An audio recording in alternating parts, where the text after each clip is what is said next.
Let's do it. Space Jam 2. Got a chance to watch it the other day. Space Jam 2, A New Legacy is what it's called. Did you watch it? Yes, I did. Got a chance to view it as a human being. I would never watch a second of it. And listen, I understood that. I did not disagree with you there. But I love the Looney Tunes that much. Listen, Looney Tunes, when someone dies in my family or I'm in a very bad mental state and I need to laugh, the first thing I go to for a laugh is Daffy Duck. If you take a look at my YouTube watch history, it's a lot of just Daffy Duck compilations. Right? Space Jam and Looney Tunes Back in Action were two of my favorite movies growing up. And so whether or not I like LeBron James, I wanted to watch it. Okay. So Space Jam 2, bro, it's not a direct sequel. It does talk about number one. So Space Jam 2 is about LeBron James and his son. His son wants to be a game designer. LeBron wants him to be a basketball player. So there's your story. There's your conflict. LeBron's son gets angry and storms off in the middle of the Warner Brothers lot and ends up getting sucked up by an artificial intelligence computer. LeBron follows after him, and turns out this AI computer wants to have a basketball game with LeBron James. Winner takes all. If LeBron James wins, he gets his son back. He gets out of the computer system.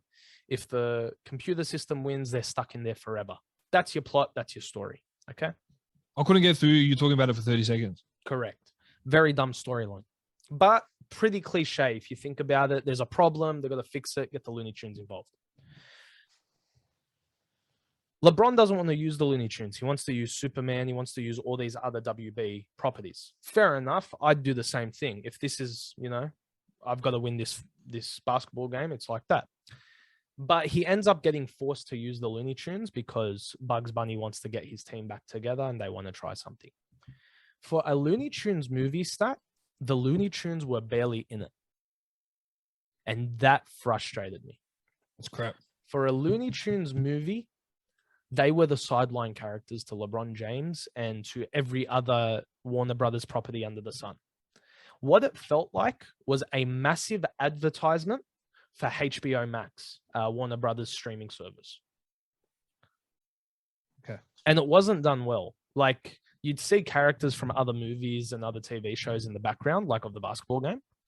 And it was just random people dressed up in costumes. It wasn't the actors. They didn't even CGI them in or anything like that. They were just random people dressed up as the characters.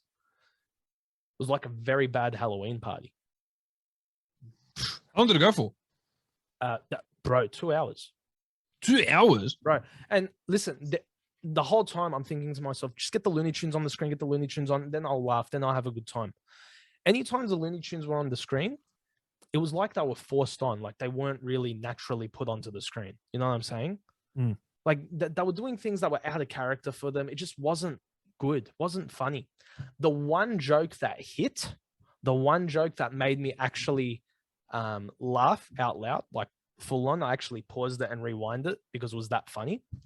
And this is going to be a little bit of a spoiler, guys. So if you are really keen on seeing the movie, just skip this part now. They looked for MJ. So they looked for Michael Jordan, and Sylvester goes to the team at halftime. They're in the locker room. They're losing. They're very upset. And he goes, I found Michael Jordan. And the music comes on. MJ's music comes on. He starts walking down the hallway. It's all black silhouette. Everyone's getting pumped. Everyone's excited. And it ends up being Michael B. Jordan, the actor. And I was finished because Daffy's response to that, his jaw drops to the floor. All the Looney Tunes just start going off. It was hilarious. And they have a good back and forth with Michael B. Jordan. He's like, I'm not really the guy, blah, blah. It was very funny. Oh, yeah. So that was the only good joke in the whole movie. So give me a bit of background. The first Space Jam, which I've seen, is phenomenal. Nothing would ever beat it. How long did that go for? Hour 30-ish. Right.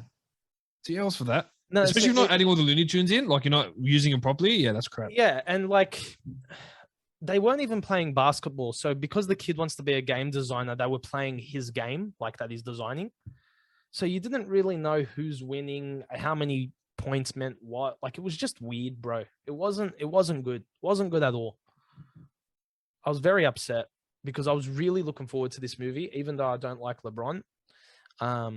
Just I'm not a fan of him as an athlete. Yeah, just wasn't a fan, bro. Won't be watching that again. Like I don't see myself watching that again at all. Yeah, no, I can't watch it. I can't. As tempting as it's been, and as it is to like look at, like seeing all the Looney Tunes in that was very tempting for me. But well, can I tell you? Can I tell you? Big fan of LeBron's antics as of recent. Can I tell you that was the reason I wanted to watch it, because I knew I was going to get like I just it was so tempting to watch, and I knew that I just wanted to watch it. So I was like, let's do it. Let's watch some Looney Tunes. I can tell you, as a massive Looney Tunes fan, you can miss this one. Like, there's nothing in this where I'd say, yeah, it was worth watching. I was so upset. That's very disappointing. I was so upset. And again, another sequel that didn't need to be made. No, listen, I think it did. I think it's about time we had another Looney Tunes movie, for sure. But let's make a Looney Tunes. Yeah, but you're saying there's no Looney Tunes. But that's what I'm saying. Let's make a Looney Tunes movie with the Looney Tunes in it. You know what I'm saying? Don't make them the sideline character. Make them the focus. Like in Space Jam 1, they were the ones that went and grabbed Michael Jordan. They needed his help. You know? In this one, it was LeBron being like, nah, I don't want to use the Looney Tunes. His literal game plan, like they did a whole focus on the game plan. His game plan was, do not be loony. So for the first half of the game, they did nothing loony. That's so stupid. It burnt me, because it did show what LeBron was like as a player. I'll say that. He's arguing with the ref. He's telling his teammates off, all that sort of stuff. So I was like, they got that right at least. And this is coming from a Lakers fan. Yeah.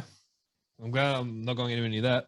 Yeah. Space Jam 2, massive disappointment. Guys, have you seen it? Let us know in the comments what you thought of it. If you've watched the movie, maybe I'm wrong. Maybe you're like Ray. You just don't get it. You didn't understand it. Maybe I'm too old for it now. I'm not too sure. Let me know what you think. Let me know if your kids liked it. Maybe kids are loving it. Not too sure. Stato.